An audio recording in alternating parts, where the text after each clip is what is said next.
Welcome to Samba Samba. Enjoy the video. In this video, I will explain how to use Adobe Character Animator. First, let's dive into understanding the core components of this powerful animation tool.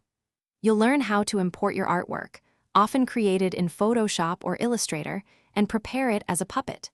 We'll then explore the basic interface, familiarizing ourselves with the main panels like the project, puppet, and scene panels, which are crucial for starting your animation journey. Next, we'll focus on rigging your puppet, which involves tagging different parts of your character in the puppet panel. This step is essential for defining how your character moves. You'll then apply various behaviors, such as face, dragger, and walk, to bring your character to life. We'll adjust parameters for each behavior, allowing for realistic movement and expressive facial animations, giving you precise control over your puppet's performance.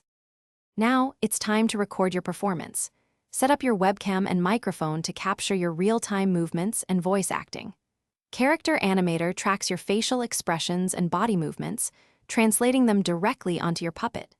You can record multiple takes for different elements, like head turns or lip sync, layering them to refine your animation. This allows for a dynamic and intuitive performance capture process. Finally, let's talk about exporting and sharing your amazing animated scenes. You'll discover various export options, including different file formats like PNG sequences with alpha channels or H.264 video, suitable for diverse platforms.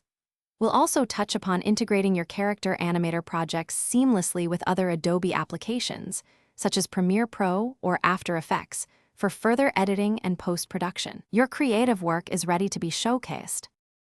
Thanks for watching. Consider subscribing if we helped you.